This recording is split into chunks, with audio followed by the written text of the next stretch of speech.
नमस्कार, मैं हूं यश खुराना। स्वागत है आपका हरियाणा न्यूज में। वक्त हो चला है सुपर फास्ट 100 का। आज साल 2021 के आखिरी दिन 31 दिसंबर को जीएसटी काउंसिल की बैठक होने वाली है। वित्त मंत्री निर्मला सीतारमण की अध्यक्षता में होने वाली जीएसटी परिषद की 46वीं मीटिंग में जीएसटी रेट्स में बदलाव करने को लेकर चर्चा हो सकती है। जीएसटी काउंसिल पहले ही फैसला कर चुकी है कि 1 जनवरी 2022 से टेक्सटाइल उत्पादों पर जीएसटी 5% से बढ़ाकर 12% किया जा रहा है, लेकिन राज्य सरकारें और textile footwear industry GST rate बढ़ाने का विरोध कर रही है। आज की जीएसटी परिषद की बैठक में कपड़ों और फुटवियर यानी कि जूतों पर जीएसटी को 5% से बढ़ाकर 12% करने के फैसले को टालने पर चर्चा होने की संभावनाएं भी जताई जा रही है। माना जा रहा है कि जीएसटी के 12% और 18% टैक्स स्लैब को मिलाकर एक टैक्स स्लैब बनाए जाने पर भी इस बैठक में चर्चा की जा सकती है, जिसकी मांग लंबे समय से उठ रही है। उत्तर प्रदेश में होने वाले विधानसभा चुनाव के लिए केंद्रीय गृह मंत्री अमित शाह उत्तर प्रदेश के दौरे पर हैं। उत्तर प्रदेश में वह लगातार चुनावी दौरे कर रहे हैं। उनकी अयोध्या में एक बड़ी रैली होने जा रही है। बताया जा रहा है कि गृह मंत्री अमित शाह भगवान श्री राम लला के मंदिर निर्माण कार्य की प्रगति देखेंगे और पीएम मोदी को भी इस बारे में जानकारी देंगे। इसके साथ ही बीजेपी और ट्रस्ट ने अमित शाह के अयोध्या पहुंचने और जनसभा की जोरदार तैयारी की है। बताया जा रहा है कि अमित शाह आज सुबह 10 बजे सरयू नदी के किनारे स्थित राम कथा पार्क में हेलीकॉप्टर से उतरेंगे। इसके बाद हनुमानगढ़ी में हनुमान जी की पूजा करने के बाद वे भगवान श्री राम लला के दर्शन करने जाएंगे। इसके बाद वह राम मंदिर के निर्माण कार्य की प्रगति का भी जायजा लेंगे। बताया जा रहा है कि इस दौरान राम जन्मभूमि तीर्थ क्षेत्र के महासचिव चंपत राय सहित निर्माण समिति के अध्यक्ष पूर्व आईएएस नृपेंद्र मिश्र और ट्रस्ट के अन्य सदस्य उनका स्वागत करने के लिए मौजूद रहेंगे। अमित शाह राम जन्मभूमि परिसर के अंदर बने बगीचे में भी पेड़ लगाएंगे।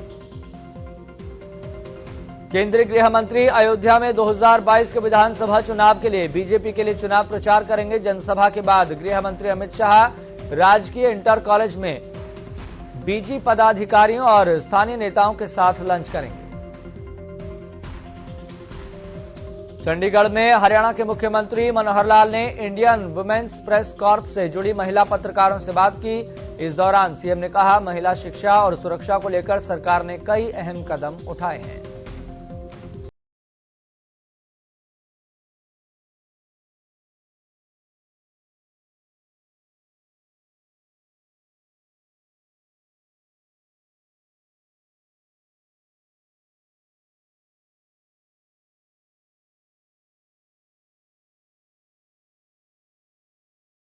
ने बताया, प्रदेश सरकार पुलिस में महिलाओं की संख्या को 10% तक पहुंचाया है, जिसे आगे बढ़ाकर 15% तक ले जाने का लक्ष्य है। इसके साथ ही प्रदेश में लिंगानुपात 1000 लड़कों पर 923 लड़कियां जा पहुंची है, जिसे 950 तक पहुंचाने का लक्ष्य है।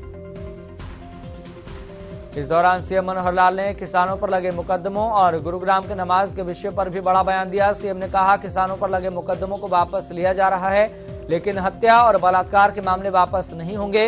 गुरुग्राम के नमाज के विषय पर बोलते हुए सीएम ने कहा, ऐसे मामले पहले भी जिला प्रशासन की तरफ से सुलझाए गए हैं। वहीं बीजेपी नेता और तारा बाबा कुटिया के मुख्य सेवक गोविंद कांडा ने जिला वासियों को नव वर्ष की शुभकामनाएं दी।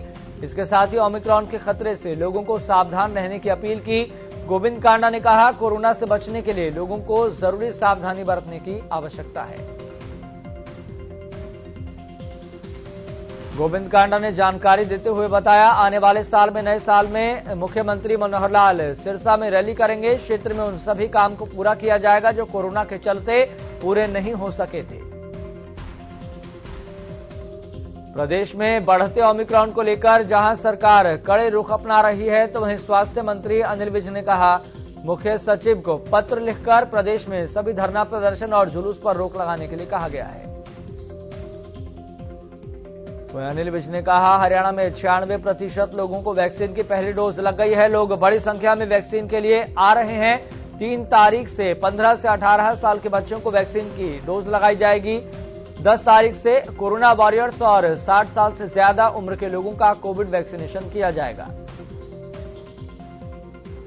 राजधानी दिल्ली में कोरोना के नए वेरिएंट ओमिक्रॉन का संक्रमण लगातार बढ़ता ही जा रहा है, जिसका असर हरियाणा में भी देखने को मिल रहा है, जिसे लेकर हरियाणा के सहकारिता मंत्री डॉक्टर बनवारी लाल ने कहा, दिल्ली से हरियाणा में प्रवेश करते समय जांच की आवश्यकता है। उन्होंने कहा, जांच के बाद ही हरियाणा में एंट्री दी जाए।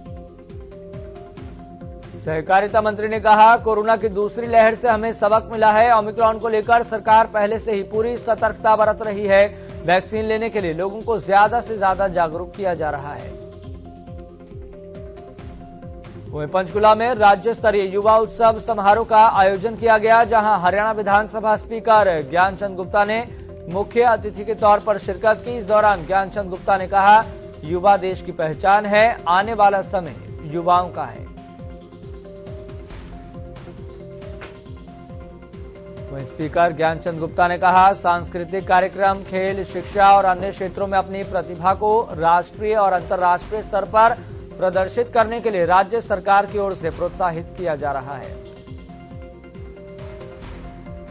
स्पीकर ने कहा, यह राज्य सरकार की सोच और नीति का ही परिणाम है कि आज इतनी बड़ी संख्या में राज्य भर से बच्चे हरियाणा राज्य स्तरीय युवा उत्सव में भाग ले रहे हैं।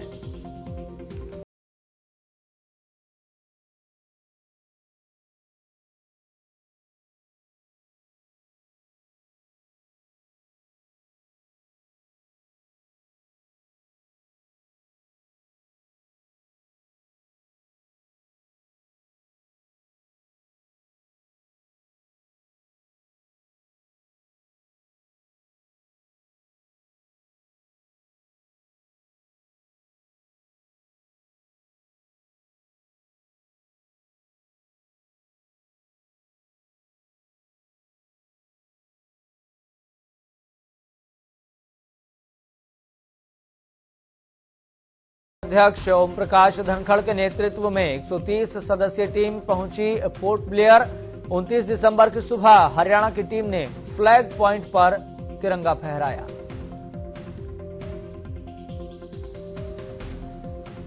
हरियाणा प्रदेश अध्यक्ष ओम प्रकाश धनखड़ के नेतृत्व में 130 सदस्यीय टीम पोर्ट ब्लेयर पहुंची। 29 दिसंबर की सुबह हरियाणा की टीम ने फ्लैग पॉइंट पर तिरंगा फहराया।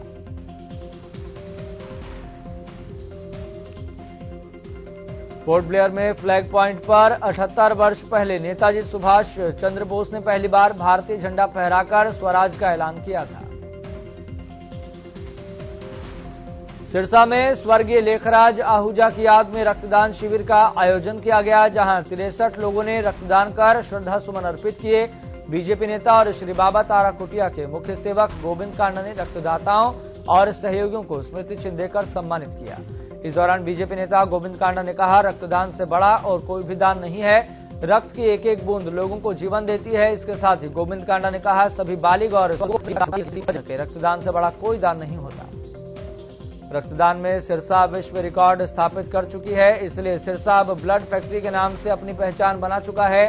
सिरसा के लोग रक्तदान करने में सबसे आगे रहते हैं और जब भी कहीं लोगों को रक्त की जरूरत पड़ती है, सिरसावासी वहां पहुंचकर रक्तदान करने में सबसे आगे रहते हैं। वहीं श्रीनगर जिले के बाहरी इलाके पंथा चौक में वीरवार की आधी रात बाद शुरू हुई मुठभेड़ में 3 आतंकी मारे गए। फिलहाल मारे गए आतंकियों की शिनाख्त नहीं हो पाई है। आतंकियों की ओर से की गई फायरिंग में 4 जवान घायल हो गए। इनमें 3 पुलिसकर्मी और 1 सीआरपीएफ जवान है। पुलिस ने बताया, गोमांदर मोहल्ले में कुछ संदिग्धों की मौजूदगी की सूचना पर सुरक्षा बलों की टीम मौके पर गई थी, जिस दौरान टीम संदिग्ध मकान में दाखिल होने की कोशिश कर रही थी कि अंदर से अचानक भारी फायरिंग शुरू हो गई। वहीं शुरुआती फायरिंग में 4 जवान घायल हो गए। घायलों को अस्पताल में दाखिल कराया गया है। इस बीच सुरक्षा बलों को 3 दहशतगर्दों को मार गिराने में सफलता मिली। देर रात तक इलाके में तलाशी अभियान जारी रहा। देश भर में ओमिक्रॉन के मामलों में रिकॉर्ड बढ़ोतरी दर्ज की गई है। बीते रोज हरियाणा में ओमिक्रॉन के 23 नए मरीज मिले, जिसके बाद प्रदेश में ओमिक्रॉन के कुल संक्रमितों की संख्या बढ़कर 37 हो गई है।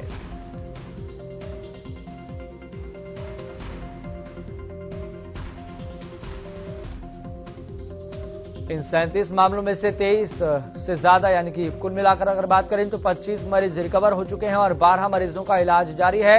कोरोना के नए मामलों में भी भारी बढ़ोतरी देखने को मिली है।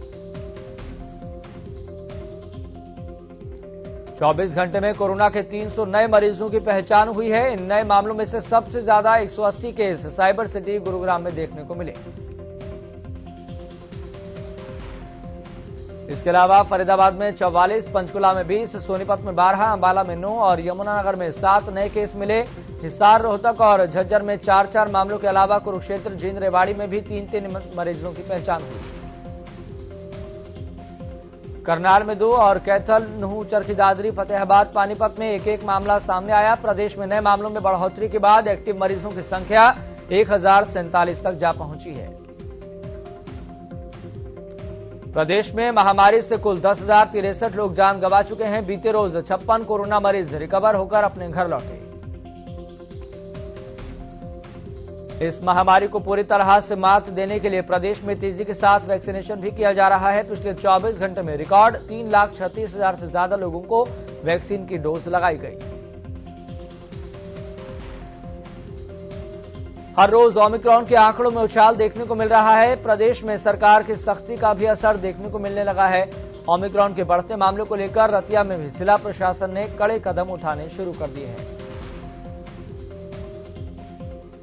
वहीं तहसीलदार विजय सियाल ने बताया, सरकार के निर्देश के अनुसार अगर किसी ने वैक्सीन की दोनों डोज नहीं ली है तो उसे सरकारी कार्यालयों में एंट्री नहीं दी जाएगी। इसके साथ ही मास्क पहनना अनिवार्य होगा। अगर कोई नियमों का उल्लंघन करता है तो उसके खिलाफ कड़ी कार्रवाई भी की जाएगी। करनाल में ओमिक्रॉन वेरिएंट का एक और केस सामने आया। जिले के नीलोखेड़ी एरिया के गांव का एक 6 साल का बच्चा ओमिक्रॉन वेरिएंट से संक्रमित पाया गया है। मासूम बच्चे का सैंपल 23 दिसंबर को जीनोम सीक्वेंसिंग के लिए भेजा गया था, जो रिपोर्ट में पॉजिटिव पाया गया है। वहीं करनाल में ओमिक्रॉन वेरिएंट का दूसरा केस है। हालांकि जो पहले व्यक्ति पॉजिटिव आया था, अब उसकी रिपोर्ट नेगेटिव आ चुकी है। इससे पहले ओमिक्रॉन पॉजिटिव मरीज नीलोखेड़ी एरिया के बरानी गांव का रहने वाला है। 11 दिसंबर को पुर्तगाल से लौटे इस व्यक्ति की उम्र 35 साल बताई जा रही है।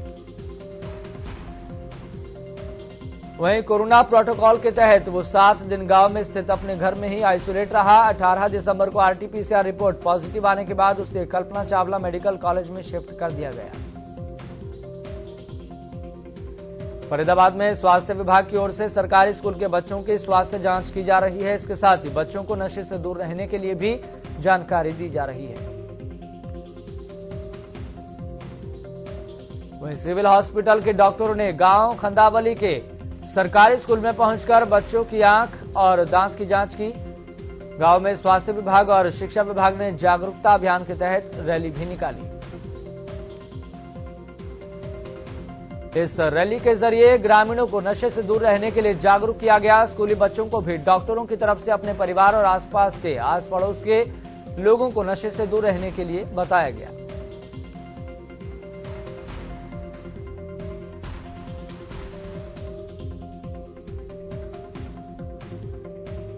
वहीं गोहाना के गुढ़ा रोड पर जवाहरलाल नेहरू स्कूल में स्वास्थ्य जांच शिविर लगाया गया, जिसमें 473 विद्यार्थियों और अभिभावकों के स्वास्थ्य की जांच की गई।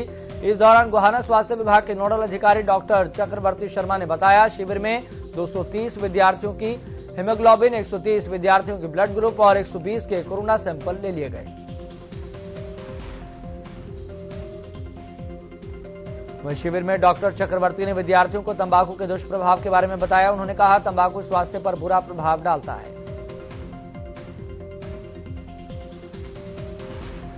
इंद्री के रेस्ट हाउस में एसडीएम सुमित सिहाग ने किसानों और भादसों शुगर मिल के अधिकारियों के बीच कई मसलों को लेकर चल रहे विवाद के समाधान के लिए बैठक का आयोजन किया।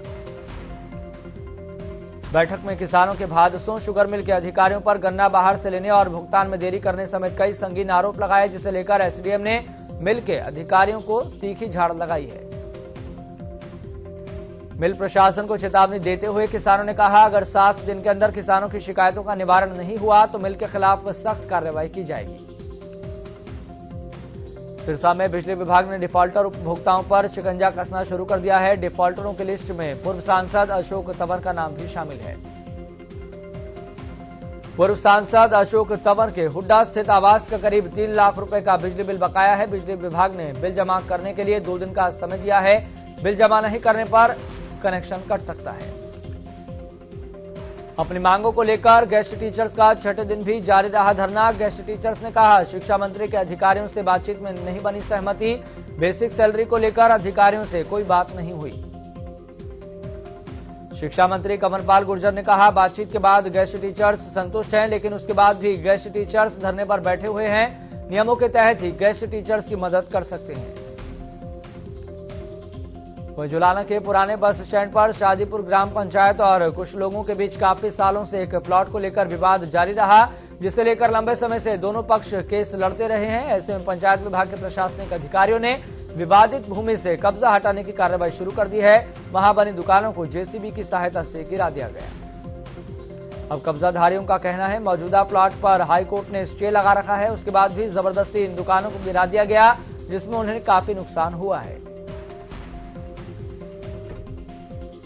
जींद में सतर्कता विभाग की टीम ने तहसील कार्यालय में छापेमारी कर रजिस्ट्री क्लर्क को रिश्वत लेते हुए रंगे हाथों गिरफ्तार किया।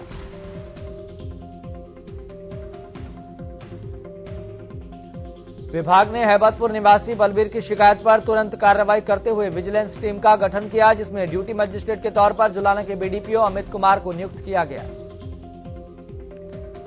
ब्लड रिलेशन से जुड़ी संपत्ति की रजिस्ट्री कराने की एवज में रजिस्ट्री क्लर्क ने शिकायतकर्ता बलबीर से 20,000 रुपए की रिश्वत मांगी थी। वहीं करनाल में रुपए के लेन देन का वीडियो वायरल होने के बाद सरकार ने मामले पर संज्ञान लेते हुए अधीक्षण अभियंता दीपक हिगर को निलंबित कर दिया। रुपए के लेन देन के मामले में अधीक्षण अभियंता दीपक हिगर के पीए पर भी गाज गिरी है। सरकार ने विकास को बर्खास्त किया। जिला उपायुक्त निशांत कुमार यादव ने प्रदेश सरकार को इस मामले की रिपोर्ट भेजी थी। इस रिपोर्ट के आधार पर ही प्रदेश सरकार ने दीपक हिगर और उनके पीए पर कार्रवाई की है। यमुनानगर एंटी नार्कोटिक्स सेल की टीम ने 20 ग्राम स्मैक के साथ एक नशा तस्कर को गिरफ्तार किया। जानकारी के मुताबिक आरोपी युवक यूपी के सहारनपुर का रहने वाला है। वहीं प्रशासन को गुप्त सूचना मिली थी, जिसके आधार पर एंटी नार्कोटिक सेल की टीम ने एक्शन लेते हुए आरोपी को गिरफ्तार कर रिमांड पर लिया है।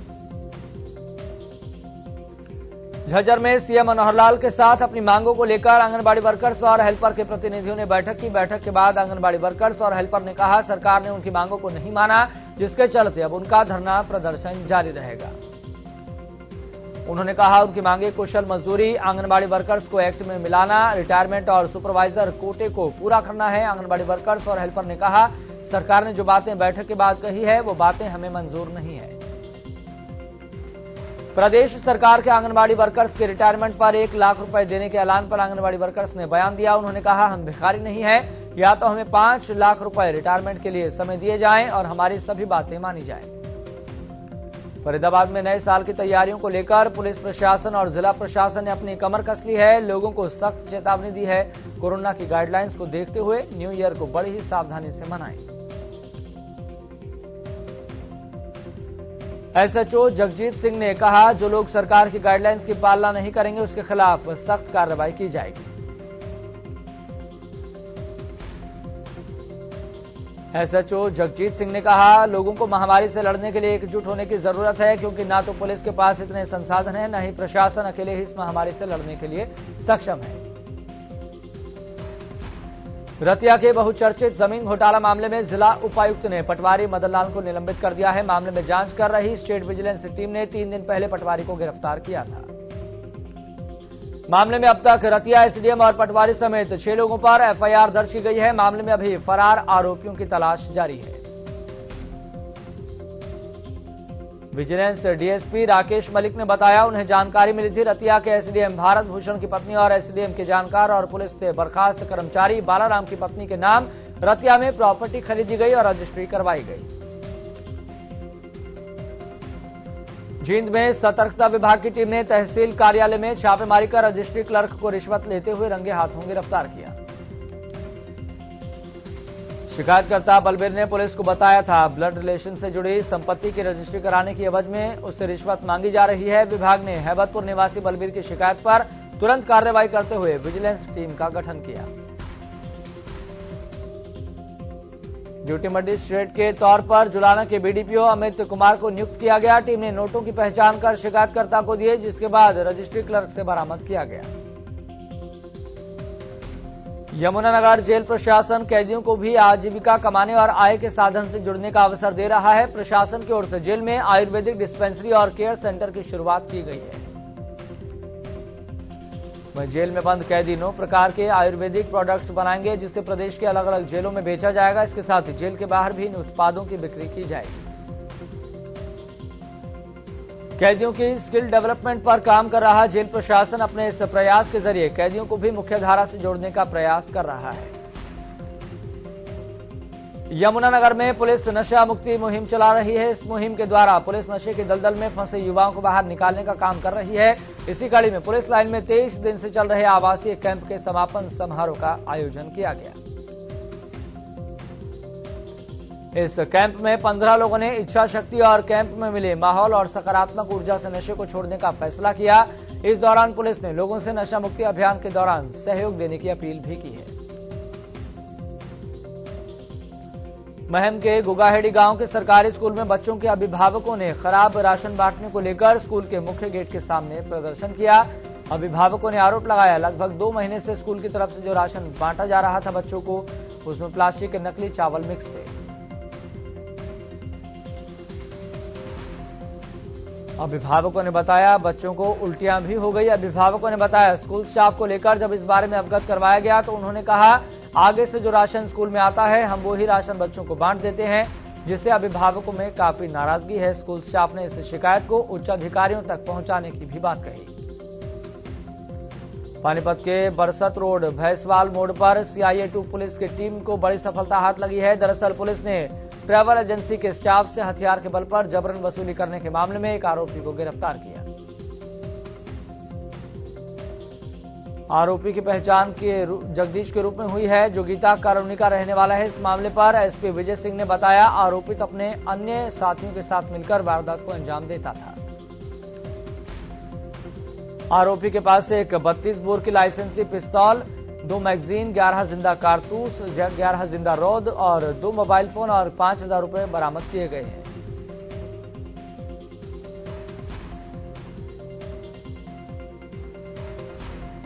फरीदाबाद के निजी अस्पताल में इलाज के दौरान युवक की मौत हुई। परिजनों ने अस्पताल के डॉक्टरों पर लापरवाही का आरोप लगाया है। परिजनों के अनुसार गलत नस कटने से युवक की जान गई।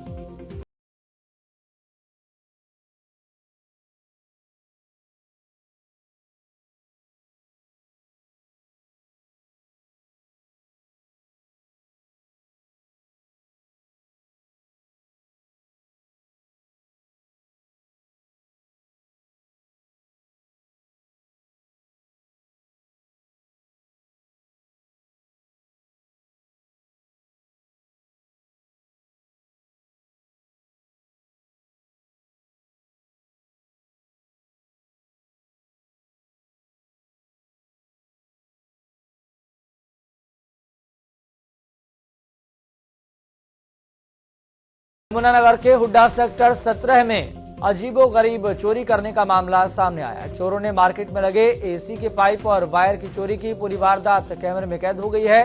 सीसीटीवी के आधार पर पुलिस चोरों की तलाश में जुटी है। रतिया में महिला चोर गिरोह लगातार सक्रिय है। गिरोह ने यहां एक ऑटो गैरेज में चोरी की वारदात को अंजाम दिया। चोरी की पूरी घटना सीसीटीवी में कैद हो गई है। चोर गिरोह पर कार्रवाई नहीं होने से स्थानीय व्यापारियों ने रोष जाहिर किया। पुलिस अधिकारियों ने कहा मामले में जांच जारी है। प्रदेश में अपराधियों के हौसले किस कदर बुलंद है, इसका नजारा पंचकुला में देखने के लिए मिला, जहां कानून को ठेंगा दिखाते हुए बदमाशों ने एक 65 साल के युवक की लाठी डंडों से पीट कर हत्या कर दी। मृतक के भाई ने बताया कूड़ा गिराने को लेकर कुछ लोगों ने झगड़ा किया था, कुछ लोगों से झगड़ा हो गया था, जिसके बाद 2 युवकों ने डंडा मारकर उनके भाई की हत्या कर दी। थाना प्रभारी अरविंद कुमार ने बताया मामले में 2 लोगों के खिलाफ मुकदमा दर्ज किया गया है। दोनों की पहचान सुखबीर सिंह और प्रवीण कुमार के रूप में हुई है। जल्द ही दोनों आरोपियों को गिरफ्तार कर लिया जाएगा। चलिए सुपर फास्ट 100 में मुझे दीजिए इजाजत। देखते रहिए हरियाणा न्यूज।